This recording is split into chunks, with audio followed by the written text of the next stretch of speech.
information on that particular one. Unfortunately, I don't know. Wow, you are going all over the place. Okay, Let quiet, me just folks. sit up. Chat now. We're live, and we are live. Okay, let me just put the word out here.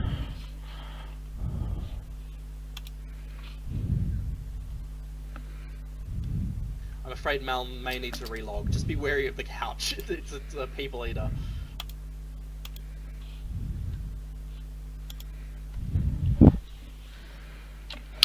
Okay, hello there and welcome to the Drax Files Radio Hour with Joe Yardley. My name is Draxter Dupre. I'm a little bit under the weather. You may hear that from my voice. I'm also contractually obligated to mention Joe Yardley's name, although she has bailed on us again. And you wonder why? Well, the reason is we're not even in Second Life. We're not in Second Life anymore.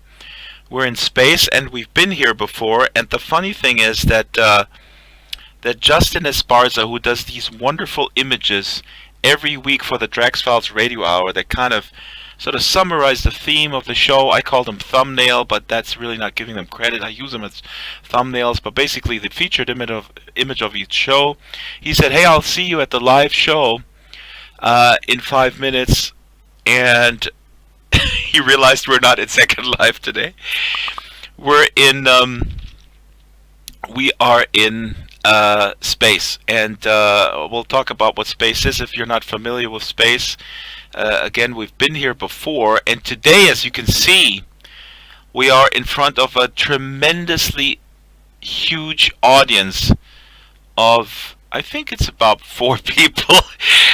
No, but I'm joking. We're completely grateful for this very sort of impromptu show that we're putting together, and we will be talking today about, the theme is kind of intellectual property and sort of rights for content creators, some stuff that we talk about a lot on the show, but today we're talking about it maybe in a more holistic way, sort of metaverse, sort of basically applying it to the whole metaverse rather than Second Life only, or maybe VR worlds, because space is a very interesting world that is not really focused on HMDs, and we're going to talk to the makers why that is and what they thought about that. Let me say my lips are currently not moving, as you may be accustomed to from the Second Life panels. That is also due to a very quick job of putting this together, putting my avatar together here.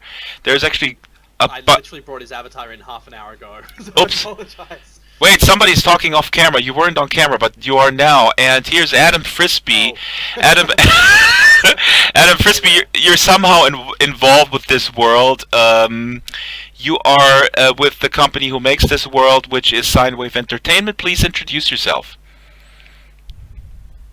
Hi there, I'm Adam Frisbee. I may have been recognized at one point for being one of the founding developers of OpenSim, but these days I am the CEO/CTO of Sinewave Entertainment, which is working on space, the world that we're in today. My goal and my job is pretty much to try and make the best virtual world for content creators out there. So the topic of intellectual property and how that relates to merchants and virtual good sellers and everything like that is really quite close to my heart. We used to run, we still do actually, a big animation store which has a presence in Second Life and IMVU and a few other places, but a few of you guys might recognize us. And we have built space partly in response to a lot of the intellectual property and piracy issues that we really encountered. Our animation sales were really devastated by piracy a couple of years back, which was always a bit of a disappointment. So we actually set up and tried to build a virtual world that is better, that can let creators sort of do what they want and give you sort of great tools to work with, and that is my job. Mm-hmm. Adam, real quick before we get right away into the nitty-gritty. Tell us a little bit more about the feature set or where space is right now in the ecosystem. What is sort of the basic feature set? What is the selling point? Why is it so interesting? And also tell me about the facial animation feature that unfortunately we couldn't implement in a short time. We had to prepare for this show. And before you answer that, let me invite our YouTube audience right away. You can comment on whatever you hear us discuss, and I'll feed the questions or comments to Adam. Also, if you're watching on YouTube right now, you can hop into Space. It's very simple. Go to sign.space, and you can log in there, or you download the desktop client, you hit Explore, and then look for Drax Files, and boom, you're in the studio audience. It's really simple. It runs in a browser or in the desktop client. So now, Adam, give me the elevator pitch. What is the amazing thing that is so much better about space than, like, another world that we know, which starts with S and ends with Ek? Here's the four-word pitch. We have no limits. Well, we barely have any limits. The goal of space is to sort of take all the shackles off content creators. So we don't inhibit your work. A lot of the work that we do in space is specifically about enabling you to use really good high quality tools in conjunction with space. So if you've got someone who knows how to write, for instance, shader programs or anything else that's sort of coming out of a AAA game, you can get that running here in space. But that's not just it. Space, we're trying to sort of build on top of a lot of the legacy of the previous generations of virtual worlds. So I have been mucking around in virtual worlds since about 1996, when Active Worlds was around. That's when I first joined there. I've got a very old account there. And then I moved over to another project called Blackson, which came out about 2 or 3 years later. And then finally I moved back to Active Worlds and came back over to Second Life in 2003, at the very end of 2003. And I spent a very long time in there, up until about 2007, when I started working on OpenSim. Spent a while in OpenSim, and then quit OpenSim in 2010 to make Space. And Space is really sort of the culmination of where I want a virtual world platform to go. So this is actually the fourth virtual world that I have worked on as sort of an employee / developer. And this one sort of takes in a lot of the lessons that I had learnt beforehand in previous virtual worlds. I'm really trying to build something that takes away a lot of the creative restrictions that exist in other worlds. So in here, you've got the power as a creator to build and do what you want. Everything from our scripting runtimes to our content creation systems are all really optimized towards letting creators do everything. At least everything we can enable them to do. And that's I hope a fairly comprehensive list already. We still do have work to do. I mean, Space is in beta, but every month we're sort of adding new features. In the last 6 months, we've just added body sliders. So we've got sort of character customization at a much greater level now. There's a special client you need to download it for right now, but it'll be going to general release at the end of the month. We've added scripting, which at the very start of the year. We also added our in-world build tools. That's a new thing we launched about 2 months ago. And in the next couple of months, we've got all sorts of new features coming along the way. And we're really hoping that if you're a creator, you're interested in joining us, have a look at our websites. If it looks interesting, come on and say hi. We've got staff and developers everywhere, sitting almost all hours a day to help out new creators get started with their projects. And if you've ever been limited by a virtual world in the past that sort of said that you can't do this, then I hope that Space is what you're looking for. Well, let me jump in here because normally people say, I say this a lot. I always say, "Oh, what can you do in Second Life?" And I say, "Well, you can do pretty much everything." Now you've said, this world has no limits. Can you give me some specific example, just a handful of quick examples where you feel other worlds, maybe specifically Second Life, or even some VR worlds, have limits that you guys don't have? Well, here's a quick example. I mean, there's all sorts of things we can talk about. Like, for instance, you can apply post effects in space. So, for instance, this is something we launched fairly recently, about 3 months ago. We did a big overvamp of it. So that's, for instance, you can make the world black and white. You can change the shading to take all the saturation out, or you could add really blown out bloom. That's just sort of one example. So you can take sort of control of the screen in a way that other worlds don't let you to. But at a more fundamental level, there's simple features that we've got that other worlds don't have. For instance, geographical limits. A region in space is generally pretty reliable up to about 20,000 kilometers, 20,000 meters square. So 20 kilometers square, you can build in a single region in space, pretty reliable. We've got someone who's modeled a very substantial percentage of the Grand Canyon, actually, which is a really impressive build to look at. But more than that, it's the ability to sort of take things away. So in space, if you want to swap the sky out with something else, with complete sky, have no water, you could build a space region, and that's in space, that's on an asteroid or something like that. There's sort of no limits to what your environments can look like and what they can do. And that's really sort of where we've gone. We've sort of gone from the ground up. This is the base palette, and then it's easy enough to build on the simple stuff you expect. Like if you want to drop a terrain into the region, then it's pretty straightforward. But if you don't want to do that, then it's something that's possible here. Sorry, I was interacting with the YouTube audience, multitasking. Now, you mentioned earlier, and by the way, we're not sitting right now because the sitting animations are also a little limited right now, but that's only due to you're doing an amazing job putting this together really quickly. This Dragster studio, it's really amazing, and I'm absolutely hugely grateful for you to work all hours, and I'm also up to I have a pretty good grasp of the world's time zones. But I'm not sure about the Australian time zones. It's funny because whenever I interact with you, you seem to be responsive. So this is something I cannot say for some other people in other virtual worlds where I know exactly the time zone and they're still not responsive, and I know they're awake. So thank you for that.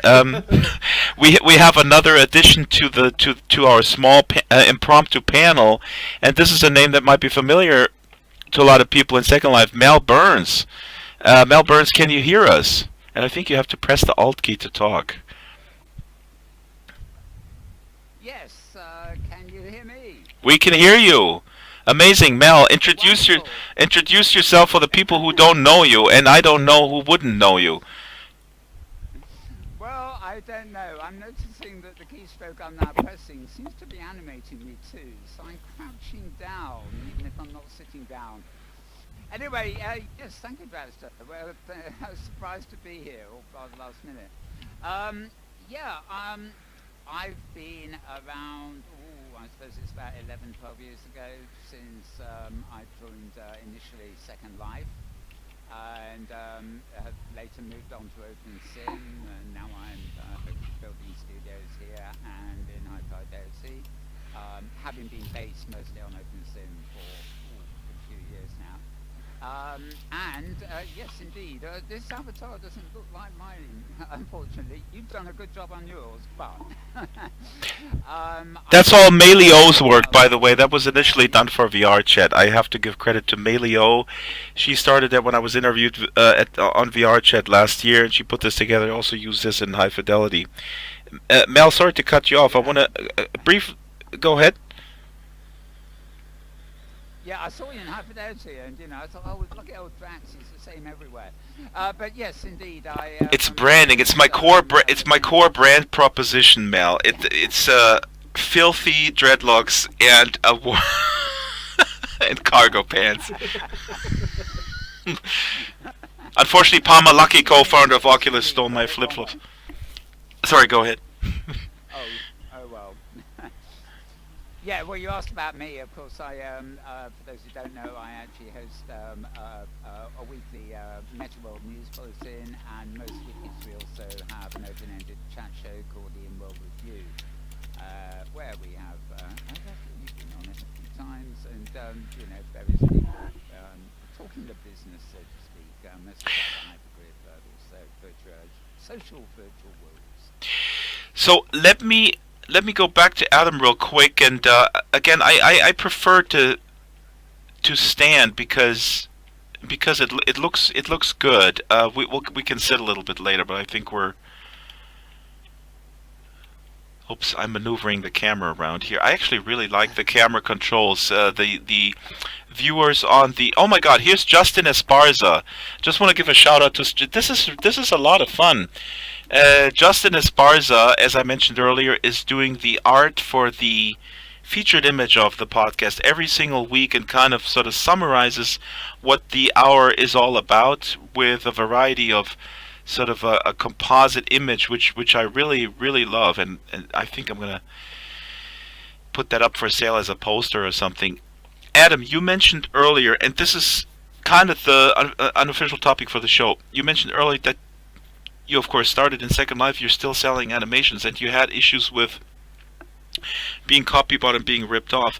And I thought about this a lot last week, and I just also released a video with Arden Schwartzman, who, and it's not in the video, but he mentions that the copy mod transfer model that we're all very accustomed to in Second Life is actually a brilliant model with all its flaws that has really not been replicated yet, and we're going to talk about high fidelity sensor a little bit later.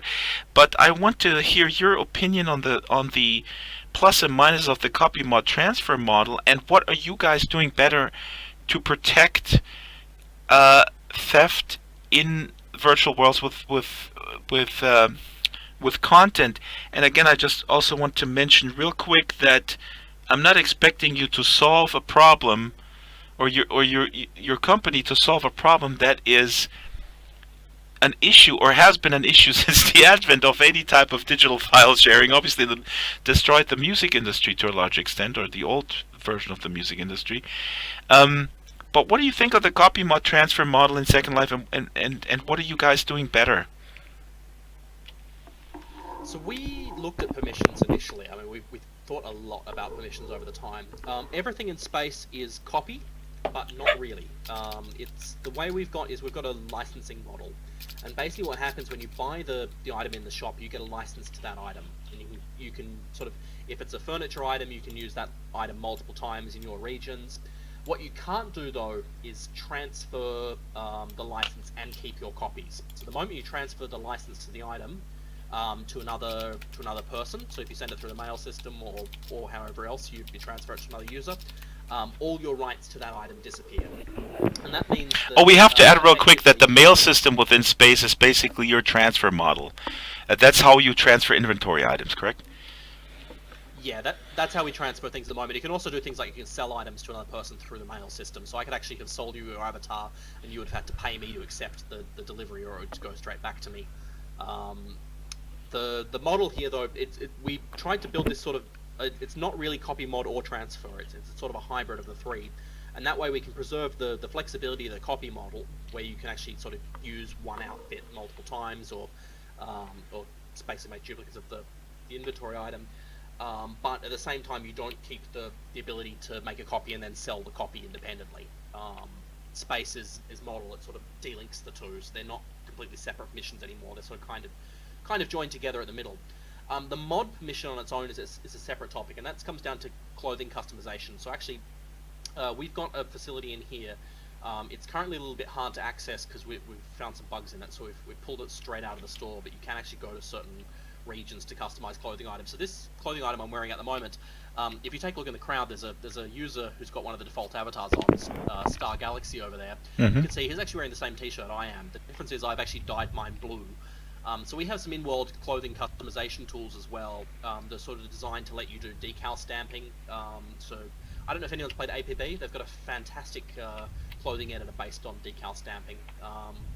So we've looked at things like that to try and integrate.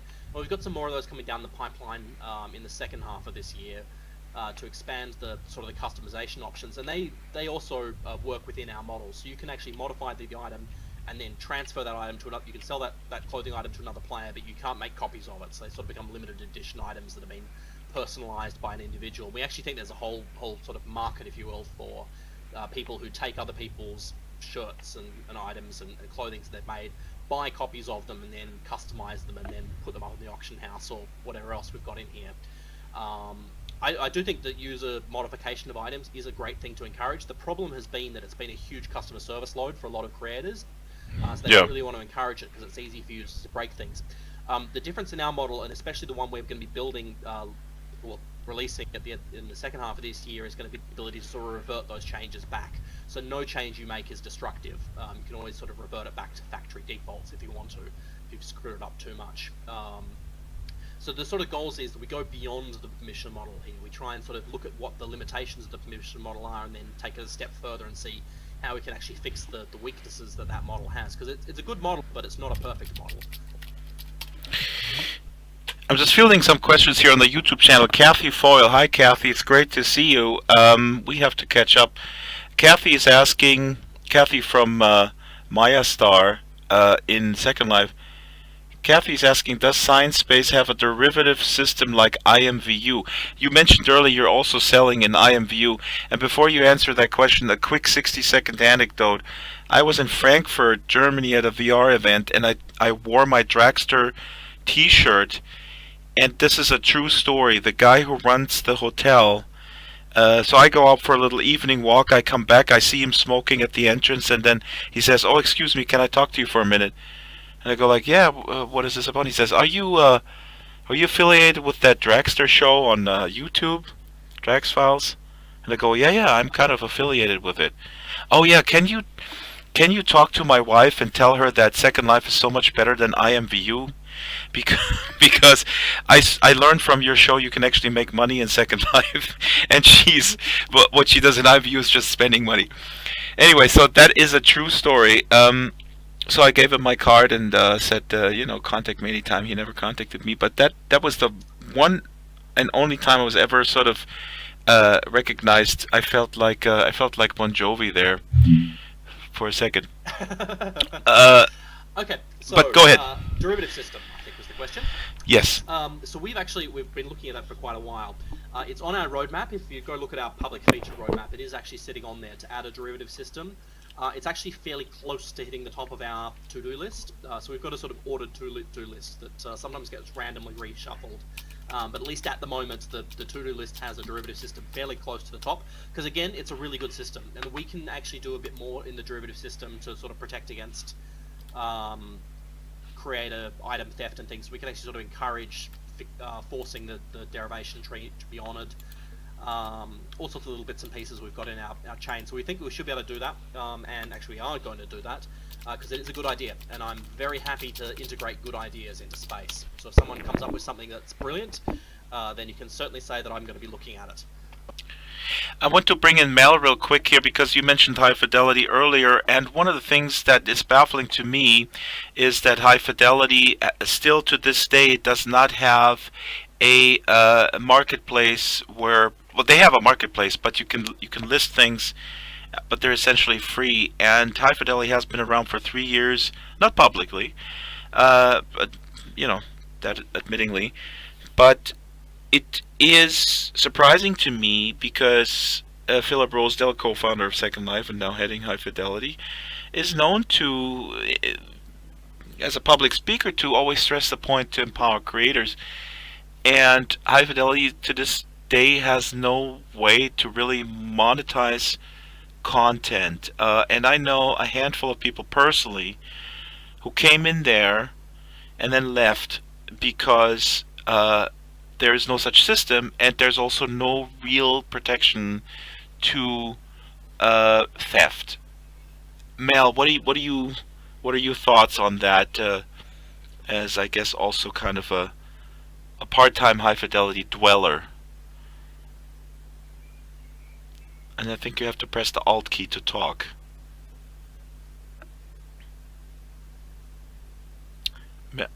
We lost him. Mel has lost his voice, and as I have learned in radio, in many years in radio, my former boss pounded that into me. Always keep the talk flowing. Never dead air is the devil. People will turn the channel. Oh, here's Mel. He was summoned by Philip Rosedale, and his account was deleted. Adam, what do you think as you observe these other worlds? And I don't know how familiar you are with High Fidelity, but if you were to kind of speculate why they don't prioritize a payment system, that to me is somewhat baffling. And longtime listeners know that I jokingly say I'm a Marxist, but I'm certainly not a fan of neoliberalism. And one of the a little bit speculative this is, of course, is that it's not a priority because, frankly, the number one goal is for these platforms is to kind of grow themselves and have the users sort of to be sort of entertaining themselves and making things for free. Maybe that's the real reason why it's not a priority. Yeah, well, we've got Mal back. I just see him walking down the stairs now. Hey there. Here he is. Here he is. So I don't know if he got the question or not. If he is, I'll let him answer it. So Mel, let me check on your voice. Chime in any time when you have voice. Press the Alt key to the Just right. make sure to flip it on, Mal. Right. And let me also say Sun Tzu with space. Oh, we'll go to Sun Tzu later. So Mel, did you get the question? Your take on high fidelity? Indeed, it's I get the impression it's a much more slow progress thing. High fidelity. I know they've got massive investment, but they don't seem to want to go there into company that quickly, I guess. Although they are doing a lot of PR. That's right. They're doing a lot of PR, and they have that money. That's exactly my thoughts. I go like, wow, they're really going on the offensive with PR. They're doing a lot of streaming shows. They have a lot of money. But why do you think they have not prioritized implementing a payment system? I'm not saying that it's easy to do. I mean, frankly, Second Life is the only platform that's successfully done it. And I wish Christopher Colosi from Globit was on the show today because, as you may know, he instituted that in OpenSim. A payment system. He's trying to actually go global. We'll talk about this later, and we'll have him on next week. But anyways, Mel, your thoughts? I know Philip White. Those sees out as always said that would be one of the main line income streams. Actually, despite a lot of other stuff being open source, it does mystify me a bit. Something I wonder about, is that balance of people creating content and the balance of customers. A platform can come online with lots of content and then hope they're going to get the customers to buy it, or it can come up with no content. There's nothing to buy, and it's down to creators. So it maybe they are going in hypothetically with the idea of creators initially and having that largely sort of free marketplace between themselves, and maybe it's a step in their roadmap, as it were, to go commercial with that. There's a very similar thing here with space, I should add. I think I'm right in saying that I've detected of late, amongst, shall we say, serious creators, the idea that we're moving from dealing with prints and stuff in images to creating offline, and where you're the sole owner, and you can literally, with a bit of huffing and puffing, deploy anywhere. So I, for example, have objects of furniture lying around on my hard disk. I can put them into an OpenSim offline installation, or online for that matter. But then I can modify them and export them into a format that can be uploaded, brought into Unity and then uploaded here. Or it can be uploaded straight into the sandbox area that High Fidelity provides. That is very good for creators. I'm afraid when it comes to the Unity learning curve and the other 3D stuff, I'm a bit behind. Users might think I just want the studios to be in. But it certainly makes sense that, given the slick graphics we can get with Mesh, Unity builds and things, that creators would work offline. The payback on that, of course, which isn't so much the case here, because people can decorate their own rooms, and the decorating is not quite the same as building, designing. The drawback to that is in OpenSim and Second Life, a newbie, as we would call them, has been able to come in and eventually learn how to actually resolve a box on the floor, and then upload, and then twist it and turn it, and before you know it, before long they've learned to do all sorts of things. And when you've got offline building done by designers who really know what they're doing in advance, kind of thing, then I think you lose a bit of that immediacy, that you have in Second Life and OpenSim. So it will always be a trade-off. But I think if spaces like this can allow people, to get a house, decorate the house, and do lots of the things that people in Second Life and OpenSim do, then the problem resolves itself. People who are really interested in creating will then go off and do it. And arguably, the thing you mentioned about copyright protection and stuff like that is if you build something, design something completely offline, and then import it into a platform or multi-platforms, it is yours. There's no question that you use the in-world tools to do it and it belongs to the platform owner or anything like that. It is simply yours. You can put it in and you can take it down, take it out again. And I know Adam's model here, for example, is I can have a region and be busy building that in Unity and then syncing it with the creator server here to see if it's any good, which of course it never is. And but alternatively, I can take individual objects, say it's a city or something like one of these, and once I've got it right, I can upload the individual item rather than the whole world, and that can be in a marketplace. And as Adam will tell you, there's gold currency, which is basically the world money. Right. Let me address the currency here real quick. So thank you, Mel. This is fantastic. Let me just quickly say, folks listening on YouTube have mentioned that my audio is too loud. Please let me know if it's better now. I kind of modulated it back a little bit, pulled it back a little bit. And Mel, if you can increase your volume a little bit on your end, but otherwise it should be fine. Tomorrow, the edited version of this live stream will be on the podcast, so we'll have a more condensed version and kind of a slightly better sound quality. Although the sound quality should be good, I'm just a little bit too loud, but that goes with the territory.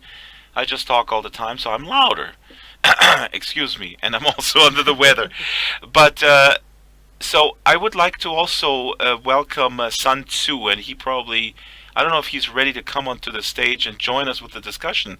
I just saw his Space Creator label above his head, so I'm assuming he's a creator here in space, so I would also like to involve him in the discussion.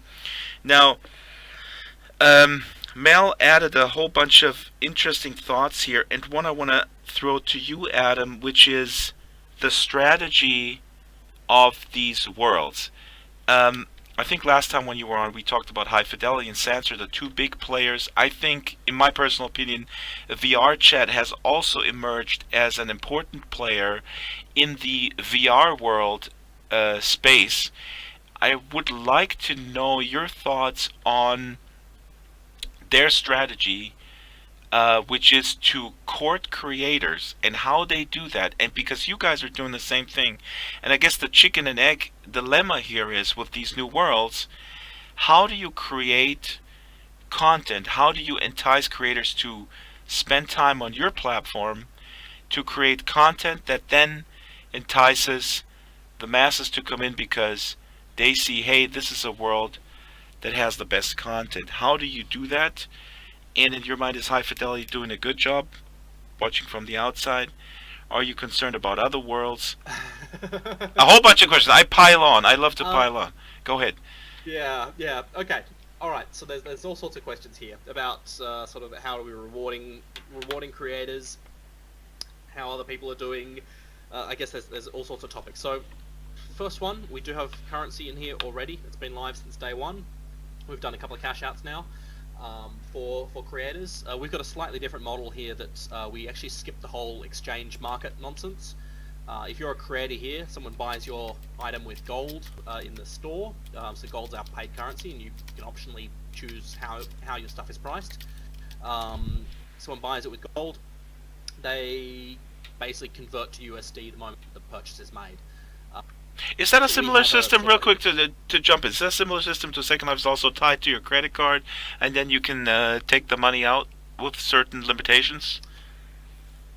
No. So the system in Second Life is that you have to sell the Linden dollars to get US dollars out.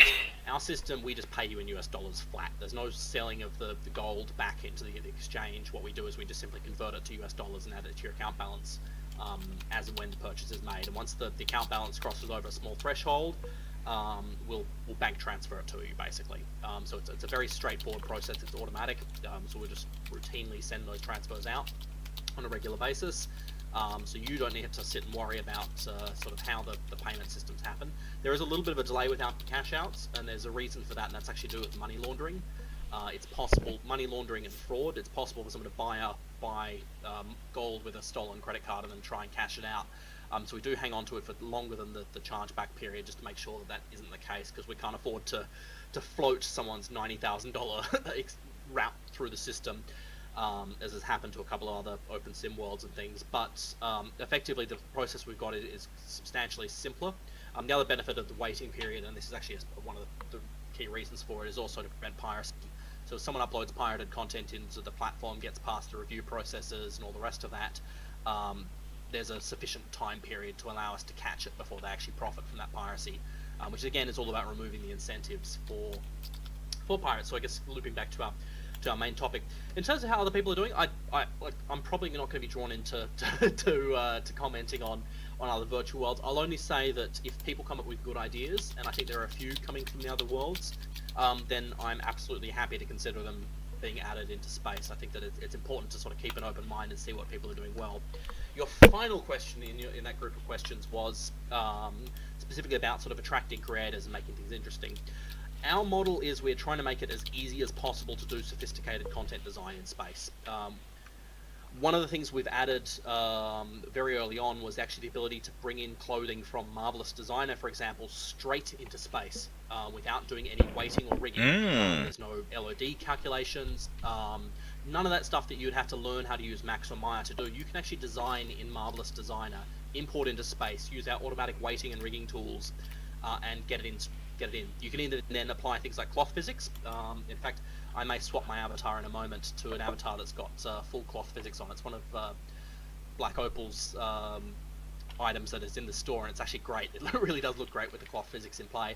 But again, it's all about making these steps easier and easier and easier, and removing as many redundant steps as we can. We've still got some work to do, because it is obviously, you do have to download Unity, you have to install Unity, which is, I know, can be a little bit of a holdback, but I probably will say in our defense, the reason Unity can be a little bit scary is because there's so many tools in the toolbox. Whereas in like other virtual worlds, you're being handed a toolbox and it's got maybe 20 or 30 tools sitting in there. When you've got a full game engine editing system like Unity, you've got a toolbox with 2,000 tools in it, and it's a little bit scary learning that there are 2,000 tools that you could potentially be using. You don't actually need to lose them all to get started. You can learn the same 20 that you already know and just and get up and running with those. But then as you progress, you can start seeing that there's, oh, this is kind of hard. Oh, but there's a tool here that does it straight away for you. This reminds sort of the me. perks of using these engines. Sorry, the listener to my podcast demands a random Drax anecdote every 15 minutes. So when I listen to you, this reminds me of when I studied jazz. I realized that I will never be as good in bebop as some of the bebop masters, and then I kind of gave up on jazz altogether. That's kind of when I look at Unity and go like, I will never be able to master all of this stuff, so let's uninstall the thing. That's the thing. It's scary at first, but it's really not. Unity actually has got a ton of really fantastic documentation. And there is so much documentation for Unity and video tutorials and everything else out there. And we've sort of complemented that with our own. So if you take a look at our YouTube channel, you'll find that we've actually got something like, I don't know how many hours of video tutorials. I think we've got about 100 tutorials now. I don't know exactly how many. We just put up another 20 for quests just very recently, which I know blasted up the total. But there's sort of like 100 or so 5 to 15 minutes tutorials that we've done that sort of video through the whole process of doing particular things. Which sort of give you the ability to sort of get started quickly. If you want to build a clothing item, there is a tutorial showing a couple of different clothing items, bringing it into space and getting it up and running. And that's really what we are about. We're trying to lower the learning curve a bit and make it easy, but the learning curve is rewarding. The content you can build in here is going to be better than any other virtual world on the market. We've not only taken Unity, but we've actually extended Unity quite a long way. We've added things like, we've integrated volumetric lighting solutions, for example. We've added a whole different set of sort of rendering components and things to make it really easy to, in space, build really fantastic looking content. I know we took you through one of my desert regions last time. You should have a go look there now. That's right. It's amazing, yeah. Compare and contrast, because we've updated it quite a bit in the last few months, just using some of the new features that we've got. which is all again all my point. So space, it's the learning curve on Unity can appear to be daunting. I'm not sure it actually is that daunting once you get started, but certainly from the outset you can sort of get that perception. But the where you can go is just so much further. There is sort of very few limits in terms of your creative potential in here compared to all the other platforms, because we are always sitting on the latest game engine versions. We've updated Unity since we first built Space back on Unity 1.4, and that was about 2008. We did that. We have updated through many versions of Unity, and we've actually built our whole platform to be updated on a regular basis. So every few months we do an upgrade to the Unity engine. We get new creative features, we get new rendering features.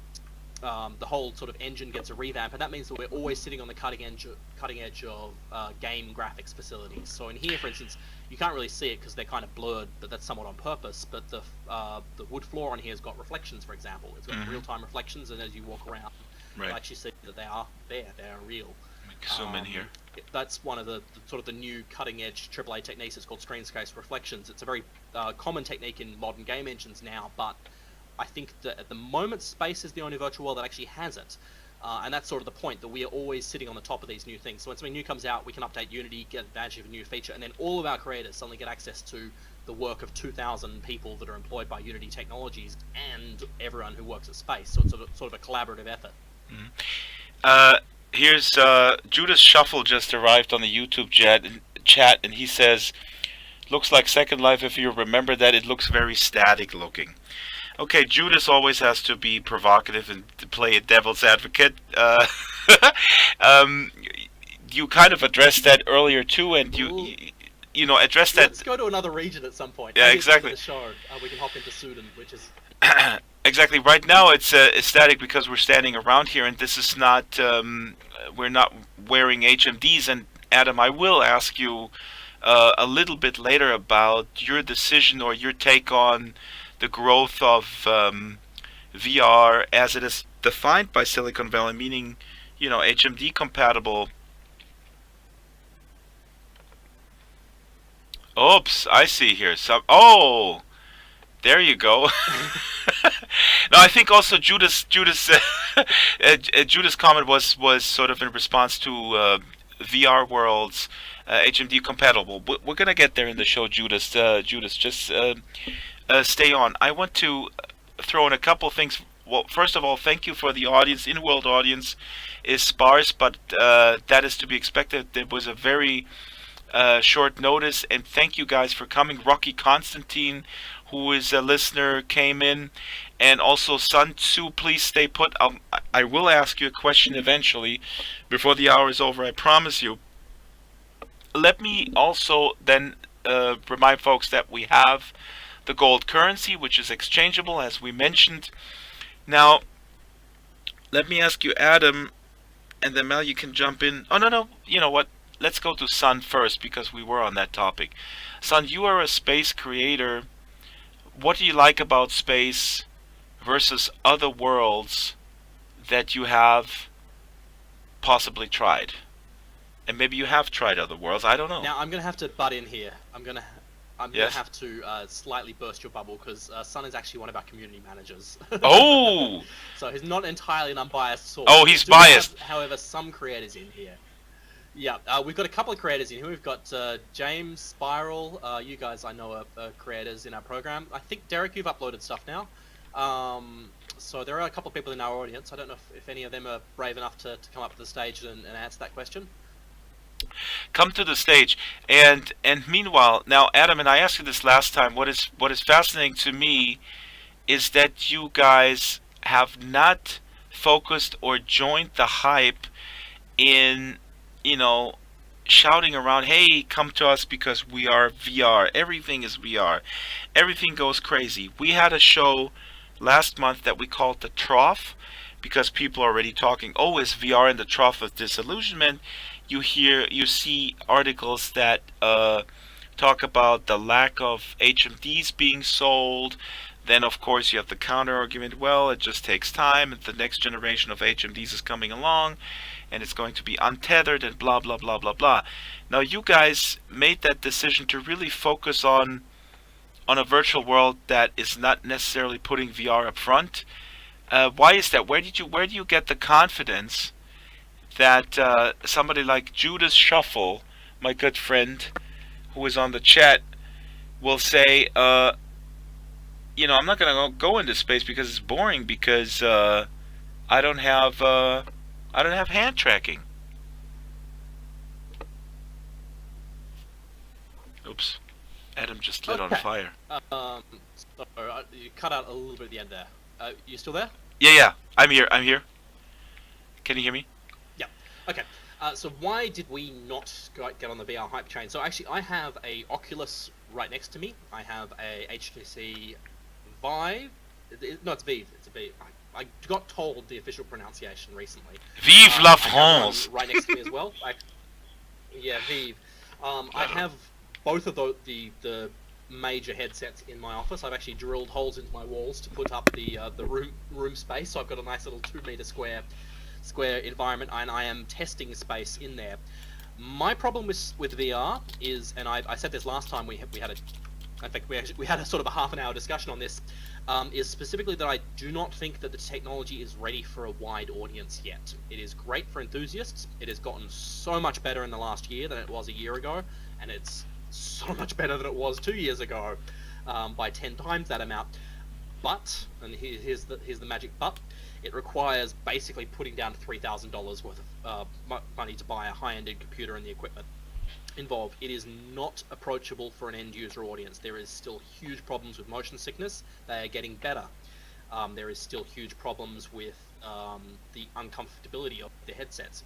I've got one, and I thankfully don't get subjected to VR sickness, but I do get subjected to a crook neck after wearing one for 45 minutes.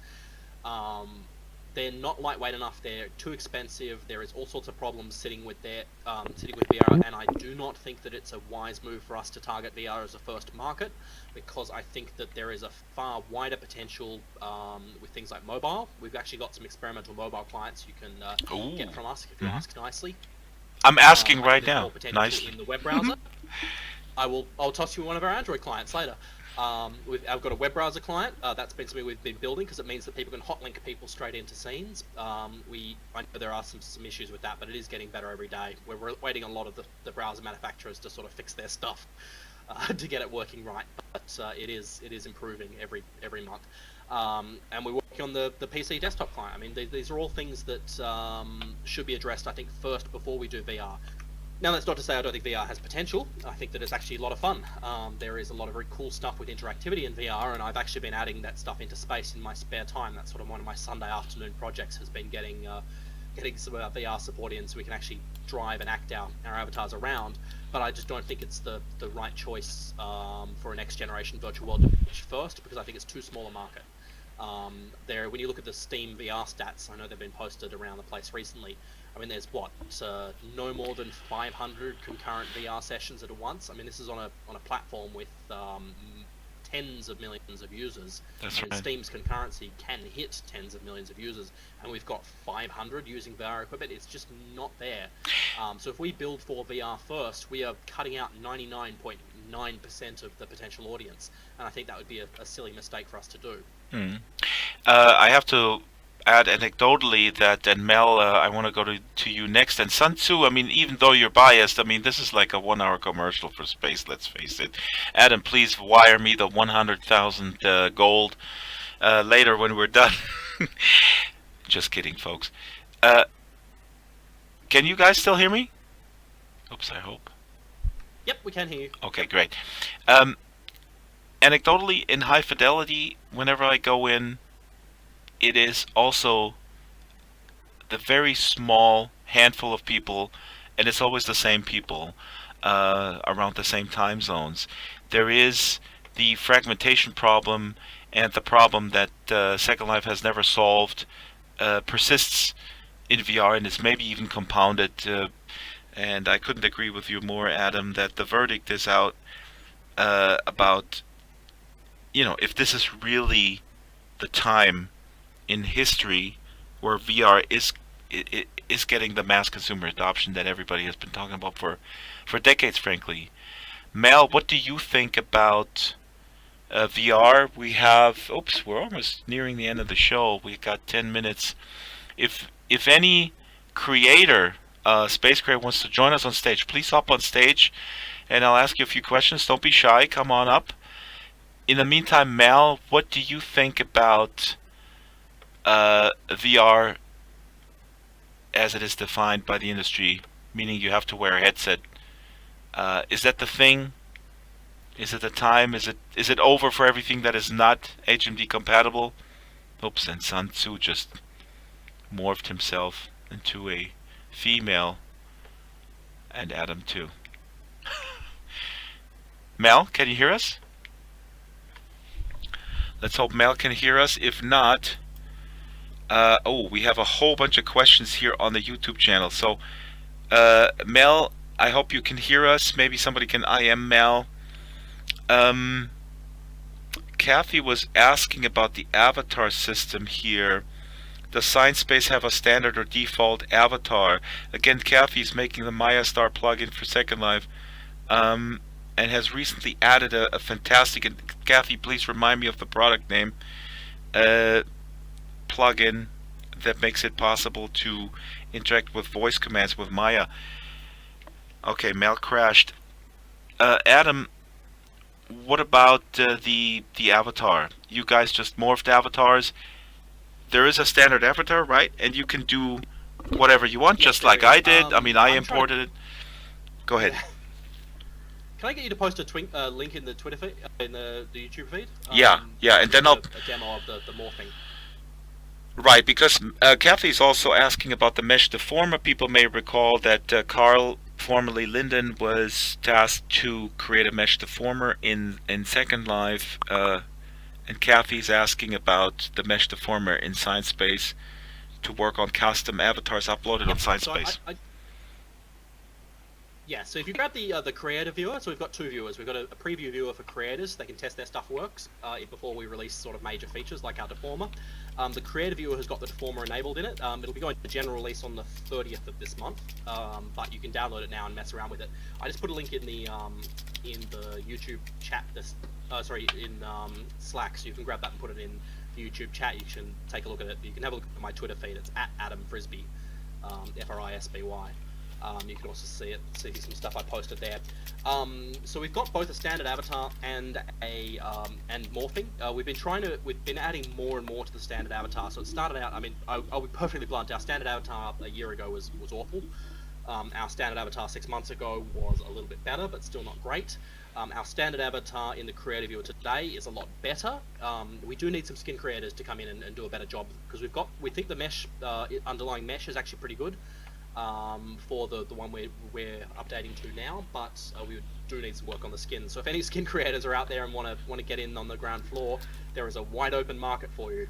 That said, though, we do have a standard avatar. We're trying to avoid segregation of avatars for creators. Specifically, we know that's a pain point. We want creators to be able to build one clothing item and have it refit to all possible humanoid shapes. So that's what our deformer is built around. The deformer doesn't require any work on creators' part to work.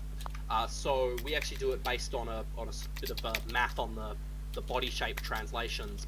And we reapply those to the clothing systems, and that basically means that clothing that wasn't designed to use it works with it. So all of our clothing that's in our store today that was created sort of a month ago or 6 months ago or a year ago, all of that works with the body slider systems, because it's all automatically built. And so every time we add a new feature like this to our avatars, we're very keen to make sure that it works with all the legacy content.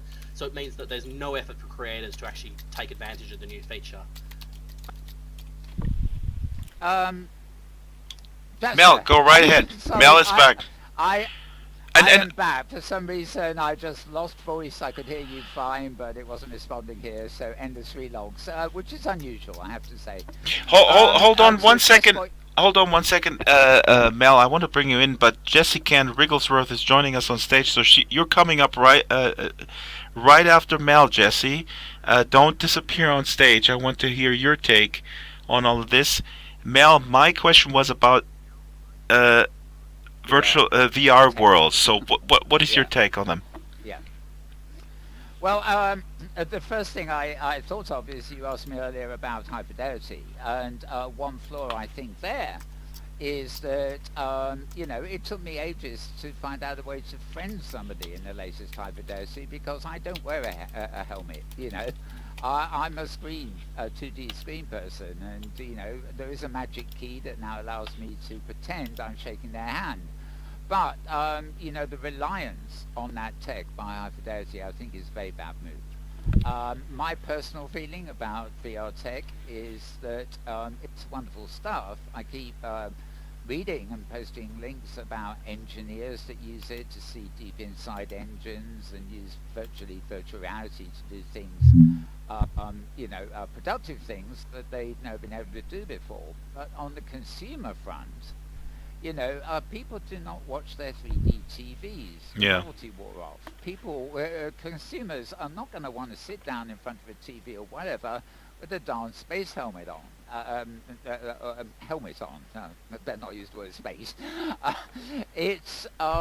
I don't think it's going to be a common thing. Maybe one day, if we have a pair of glasses like a visor, let's say Apple do a visor, and it literally plugs into the phone in our pocket, and we can optionally take it off like we do our headphones, then maybe something will happen there, especially with augmented reality. But I don't believe people actually want full immersion to that extent. What if something is going on visually or audio in the real world that demands your attention and you're completely locked out of it? And you need space to move around in these things. Otherwise you go tripping over cables, banging into walls. It's okay for the techies who know what they're doing and people who demonstrate these things in big rooms where they've set it up to do it. But the average person's sitting room or the kid's bedroom, I don't think so. I mean, gamers obviously don't love it. They're people who are totally immersed in these things anyway, but as a mass consumer thing, I don't think so. I think the technology will evolve and become fantastic. But I think one of the things about, say, space, as opposed to High Fidelity, but also OpenSim and other things, is the key thing is the platform itself and, to a certain extent, interoperability. You want it to be able to be used on a mobile phone, on a desktop, and maybe in a headset, or maybe on the phone with a cardboard. These are options, but I don't think it is wise for any platform to actually take the bet that consumer VR technology, and I'm talking about hardware and headsets, is going to take off, because it's not just dizziness and things like that. It will get better, but there's a price you pay every time you go into that kit. And I don't think it's a natural way for humans to want to be much of the time. Mel, these are really excellent points, and I couldn't agree more with you, especially on the issue that I think the techies or Silicon Valley is misjudging the willingness for people to show their sort of quote-unquote real emotions all the time. Right now, everybody is out there up front sort of pushing, well, look, we can scan ourselves in 3D. We can look like ourselves, like little cartoonish versions of our real-life selves, and we can transpose everything in real time. Maybe that is something that we don't even want when we interact in virtual worlds. I think that is really a key. But then again, it comes to, oh shit, there's a spider right next to me. Podcast listeners, you don't see a spider. Adam just turned into a spider. So I want to bring in. Please, no. I want to bring in Jesse Cantor Rigglesworth. I don't know if you have voice. Give us a voice check, please, Jesse, if you can. Can you hear us, Jesse? Let's see if she can hear us. And I would like to have your take on space. Jesse's here on stage with us for the podcast audience. Okay, no response. But Jesse, talk anytime. Press the Alt key. Meanwhile, Mel, what you said, but don't you think that you put it exactly like I put it in previous weeks, that the reliance or the sort of putting it up front, the VR compatibility, especially in high fidelity, may not be a super smart move. And I have an example when I was at the Power Rangers event. Sorry, my voice is giving out.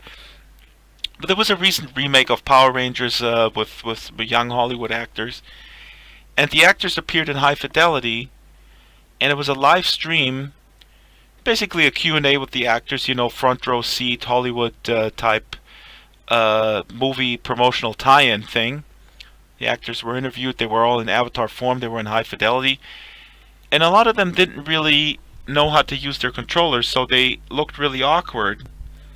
And if you look at this on YouTube, the archived stream, and you see the comments, you get reminded of what people usually comment when you show them Second Life stuff. Because people don't understand that the cartoon people that they see on stage there in that YouTube video are actually real people. And that is an issue that Second Life still hasn't, or that kind of holds back Second Life from mass adoption, arguably, and it still hasn't been solved, even though everything has got sort of more immersive, right? I think that's a problem. I have plenty of friends in the RL scene, so to speak, who they won't touch it. Some of them are actually just scared. I had one friend who came in and thought it was absolutely wonderful, looking at all these avatars wandering around and walking around amongst them, and then suddenly she realised that they were all real people and they were trying to talk to her, and she was out there. She couldn't go, like thrust into the middle of a crowd. Now, I think those of us that do adopt this stuff, we know that, it's an advanced communication platform, what we call social virtual worlds. And, obviously we might be able to use them to do things that are sociable and productive too, hopefully. But, there are strict limitations to that, I think. I mean, we have so many ways to communicate these days that, it's... I'll often be in a virtual world. It might even be in two at once, although not active. And then there'll be things like Skype, and somebody just mentioned Slack, which I use for, our work stuff. All these are open at once, so you get periods of sort of focusing your concentration on one thing or another. A lot of people will go into OpenSim or Second Life to watch a video on the screen that they could just as easily watch on YouTube. But they like doing it simply because they can chat in text to other people watching it at the same time. That is a social engagement factor. It's not, you would not, if it wasn't for that, there would be no point in going into the virtual platform just to watch a film. It's where the things come together, that I think are the most important. And I like the idea in my head that, the way this is going, I mentioned offline building earlier. I could build, say, a construct, maybe a studio, we'll talk shop here, TV studios, and imagine it's been built offline, but using something like Unity, it contains scripted elements that actually work on a web backend. And then you could take that thing you built and you could deploy it in lots of different places. You could maybe deploy it in Second Life, OpenSim, Space High Fidelity, all of them, and rely on the back-end scripting within that object, inside that deployment, to connect worlds together. So you've got an interoperability system. And that, to me, feeds equally into what I think of the community, the social construct of social virtual worlds. It's all these pipes that will connect us together and allow us to do lots of different things, and virtual worlds will empower us to do a lot of those things, although I suspect we won't do most of them in a headset. And let me just say, a lot of people are asking about the avatar system here on the YouTube chat. We've got quite a few listeners, and the interesting thing is that our friend here, Sun Tzu, has just morphed into a completely different avatar, and we have a spider here, so it goes without saying that talking about space, you have complete customizability over your avatar, but again, you have to have sort of certain skills, I suppose. For example, my avatar was made by Mei Leo from Second Life with Mixamo at the time, now Adobe Fuse, which is a tool that anybody could use. It's really straightforward, but again, I mean, it's kind of a tool outside the world itself. So, Adam, a quick note. We're actually over time. This is a fascinating conversation we could go on, but I gotta wrap it up. Adam, real quick about the avatar designer. What about it? Is it the best avatar system that you have? that the world has seen? Okay. Yeah. I would like to think so.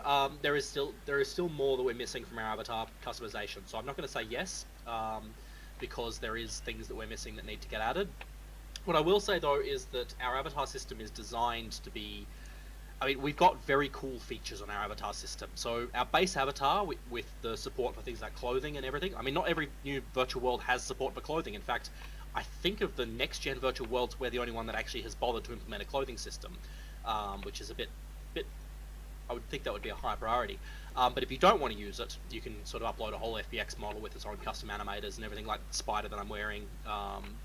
But on top of that, if you upload a humanoid avatar that's just a pure FBX, that's a 3D model format, then you can actually use our automatic, because of Unity, we've got a system called Mechanim that can translate animations between characters. So that Granny avatar that Sun Tzu's wearing right now, that one can play all the standard space animations and gestures. It didn't need to be built for it. The skeleton is not the space skeleton, it's just a random skeleton. I don't know where it was built from, but you can sort of see those animations going on, and it just works. Keep that animation going, Son. That's awesome, Son. So we've got a lot of clever systems like that. The other clever things we've got is that for creators, for example, we've got the ability to do clothing tucking. So if you wear a jacket over a shirt, we can actually tuck the shirt into the jacket so they won't intersect with each other. It takes a second to calculate, so it won't happen immediately when your avatar loads, but it'll happen within like 10 seconds. It'll tuck in. But we've got things like that. We've got automatic deletion of the skin, so you don't need to worry about things like alphas. Clothing can be made to automatically delete the skin underneath. Sorry, I'm listening, Adam, but for our podcast listeners, who don't have the visuals here, Sun Tzu and Mel Burns are doing some really cool fighting here. Please keep that animation going. I wanna have that on a loop while Adam keep going. Yeah, so there are all sorts of things. What we're missing at the moment, and these are things that we're sort of adding in the short term. So, as I said at the start of this, we're still in beta. There is things we're missing. There are things that we are adding. We have added so much in the last 6 months since we went into sort of creator beta, and we are adding tons more every month. The next things that we've got to do in avatar customization are tattoo layers for the base avatar. That's something we're missing, and we know that things like makeup and tattoo. Again, when we build this though, what we want to do is we want to build the best feature out there. So when we did our avatar body sliders, we also added the ability to do the clothing morphs automatically. Because again, that if you build these virtual worlds and you build those features, it would be good to try and fix a lot of the holes that have existed in virtual worlds in the past, in how those things are implemented. So every time we build a feature, we try and look at it and say, okay, well, how can we make this feature better? And then we go ahead and build that. So tattoo layers and makeup layers, things like that, they're next on our hit list for our avatars for customization. But when we do them, we're going to do them in a fantastic way that everyone goes, wow, that's brilliant. Mm-hmm. And then we set the standard, and that's sort of the way we want to build our world. Let me just, okay, so we have to wrap it up. Let me ask 2 more questions of you, Adam, and please, Sun and Mel, keep that fighting going. It's awesome. Please keep that loop going. Whatever you have available in animations. That was the missing link. Susan Jewell is joining us right now. Susan Resistance, in Second Life, a musician. Do you have anything in store for musicians? Why should a musician come to space? Successful Second Life musician. Okay, can I just say hello to Jewel? I haven't seen her for ages. Hi, Jewel. Jewel is on YouTube. Here's Mel Burns. This is sort of like metaverse. We're crossing the lines between 2D and 3D. So you guys keep on fighting. Adam, what about musicians? What's the pitch for musicians to come in here? Okay, so cool things for musicians. Apart from the out of the box, we do have support for things like streaming radio, and again, that's something that not everyone else has implemented yet, but we've had it in for a couple of weeks or a couple of months now. So apart from streaming music, we've also got things like built-in music visualizers. So you can build lights and animations and all sorts of things that react to music. And I'd actually love to use this as an invitation. We have got a creators ball, which is not just limited to creators, everyone's welcome. In fact, we'd love to see as many people as possible. We've got a brand new live music venue we've just put together. It's called, I think it's Guitar Hella. We'll put some announcements around, so if you follow us on Facebook or you follow us on Twitter or anywhere else for space, usually just search for Sine Space or Sinewave Space. We'll be posting some announcements. We'd love to get some people to join us because we're actually going to show off a lot of those features.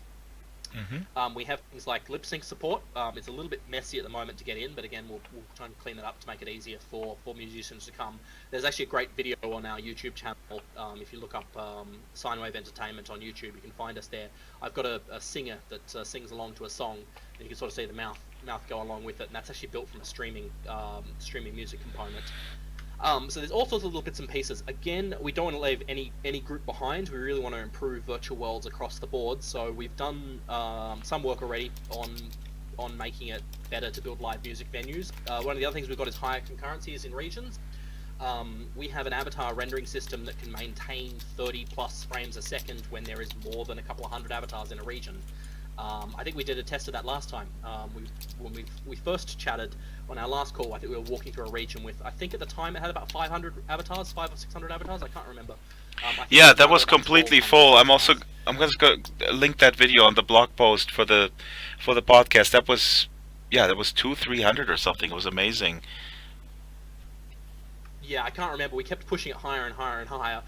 It got to about 1200, and now it has broken at 1200. But it really was a really impressive number of avatars to put on screen and still get. I think we're getting about 10 frames a second at 1200, but it was really lagging when you first entered the region. It would lag like crazy for about 15 minutes, but after that point it was fine. With 300 it's fine. So what we're really... No, I mean, this is really amazing. I hold on here, Adam, because I was completely blown away how smooth everything was, especially the camera movements. Everything was completely smooth with 300 avatars. I couldn't believe it. That was really amazing. We have to wrap it up. Your last thoughts? Could I just mention yeah, Mel? Could I just mention something? Just mention something that Adam actually didn't really say, and that is, oh God, I've forgotten the word.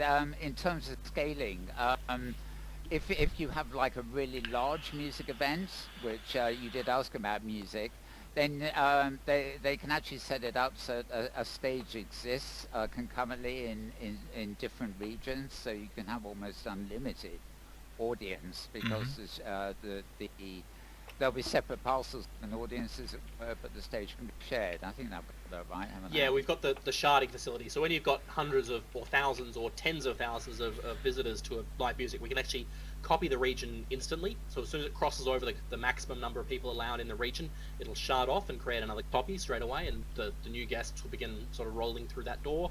And that means that we can go, I mean, we can render an obscene number of avatars in a single space, but it's still not equivalent to a rock concert. We still can't get 50,000 avatars in one scene, but don't worry, we are trying.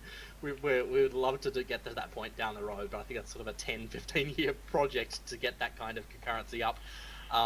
But I mean, in the short term, we can let you host a region across multiple regions, host a show across multiple regions that are exactly the same as each other, and it automatically happens. You don't need to do any work. It just sort of splits off the region as soon as the first one gets full.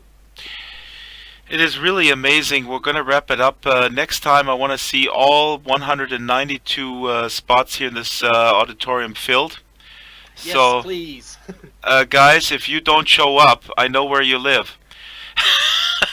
And I will come and get you and drag you into the audience. But this was absolutely awesome. Chemi Drake on the chat, and I didn't on the YouTube chat. I haven't followed it 100%, but he was chiming in a little bit with, he's missing prims, and we didn't really get to one of sort of the things that I find very important is the ability for the amateurs to get going right away.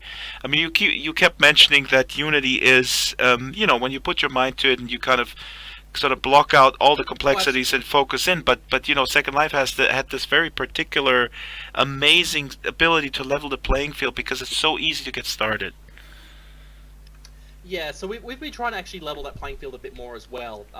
So we added in-world build tools about 2 months back. If everyone who's got a account in space, congratulations, you've got a free region. We actually give a free sort of sim equivalent to every single user automatically. Just click the home button at the bottom, and that'll take you to your home screen where you can create a region for yourself. Those regions all have in-world build tools attached to them, so you can buy furniture through the marketplace and resize, scale, and move the stuff around. There is more work that we want to do in exposing more properties and things that can be edited in world. It is an active project for us. because our in-world tools are kind of modeled a little bit after Unity. So our goal with those is that what we actually want to do is we want to start you off slow. You can go with the in-world build tools and sort of get started there. And then as you learn those in-world build tools, the more advanced features on those build tools mimic sort of Unity, and you're learning Unity at the same time. So when you get to the point where you hit all the limitations, you can actually go, oh, I actually do know how to use at least a bit of Unity now. All the keyboard shortcuts and things are the same, so you can select. That is actually the greatest. And it'll focus on it. I apologize, Adam. I keep stepping on you, but you made for me. I want to repeat this. The best selling point to get in here right away, because you have fun in a multi-user virtual environment, and you're learning Unity. And I have been struggling with Unity. Let's be honest. I've been honest over the past few months on this on the podcast. This, to me, I'm going to get back into it. That's amazing. Yeah, it's a great feature. I was really happy to launch the new build tools.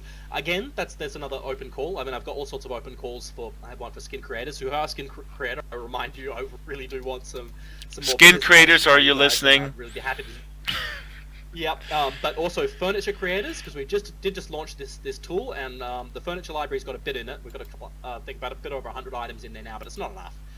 We really want to get a lot more in there. So if you've got furniture you've already made, it's actually not very hard to import that stuff in. And if you want to start making regions that are designed for user editing, I mean, we could have a whole podcast on the in-world build tools, because there's a lot of features in there. We sort of tried to build a guided system that's sort of halfway between, say, Second Life and The Sims, and also a bit of like the Fallout 4 settlement system. We're sort of taking bits and pieces from here and there to try and make something that's easy to use, because my background is in Second Life. I used to run the Azure Islands, and I know for a fact that there's a lot of people out there who, even those in-world tools are confusing and whatnot, so we're actually trying to sort of get the barrier to entry as low as we possibly can to try and get as many people using those things as possible. But for those in-world build tools to work really well, it'd be great if we could get more creators building sort of the prefab components. We've got things like the ability to snap items together, so if you build a modular wall set, you can actually set them up using something called snap nodes, and those snap nodes will automatically guide into each other when people get them close, so it'll automatically align things together, like just snap and join together. I mean, there's all sorts of little features we've got like that in our in-world build tools that we're hoping sort of makes it easier and more accessible for people to not only build in-world, but also build well in-world, so you're not just messing around with prims and not knowing exactly what you're doing and getting a bit of a mess as a result. Our tools are sort of trying to be a little bit more intelligent, so that we can see what you're trying to do, and then actually sort of help you with the last bit, so it does look the way you're thinking in your head, but it's not quite coming out on the screen. All right. So, in summary, in less than 60 seconds, Space is welcoming creators as well as people like myself who can't even build a three-legged stool. And we all can learn and have fun together. And you guys are not jumping on the VR hype train yet, which may already actually be stuck in the trough of disillusionment, as far as I can tell. Reader of tech blogs. Adam, this was an absolute pleasure. Mel, it was awesome to reconnect with you here live on stage. Son is obviously a PE teacher. Son, you wanna have the last word? We haven't heard from you because you're biased, or you don't want to say anything. That is completely fine. Jessica Wrigglesworth also was here. I'm not sure Son has voice, actually. Okay. Right. We should see that here. Thank you, audience. Again, Jessica, also a voice issue. Rocky, thanks for coming. And Justin was here earlier with his awesome design skills for the podcast. This edited version of this stream will come out Saturday around 8 a.m. Second Life time, SLT. Sorry, I'm still working in SLT. I don't know what space time it is. And it will be on the podcast. Please subscribe to the podcast on Stitcher. Subscribe to the podcast on iTunes. Leave us a review. And go to the sponsors of the show. Become a sponsor. Become a voluntary subscriber to the show. We take Linden dollars. Maybe we should take Space Gold. We soon will be taking Sansar dollars. Yes. You could... You can pay us in space gold. And next week we'll be talking about Sansa a little bit. Next week is a special show live from SL14B, Second Life's 14th birthday party. The official birthday of Second Life is June 23rd. We will be doing a live show with special guests on the 24th. I actually forget what stage it is, but I'll be in touch, and I think it's 11 a.m. SLT, but don't quote me on it. You know where to find us. And oops, Joyce Bettencourt in the YouTube chat just said we should take bitcoins. We also need to take Globits. And again, I'm linking on the blog to the show with Christopher Colosi, who used to run the Lindex at Linden Lab and who is now fronting Globit.com, which is a very interesting concept. I wish him all the best. He'll be back on the show as well. So thank you all, and this is the show. Thank you so much for watching, listening, and being here on stage with the avatar, and I just can't find the... Sorry, Mel, stop me or I will never stop. I was just saying. My pleasure, Drax, is all I was going to say. That's the cue for me to shut my mouth. Thank you and good night. Oops.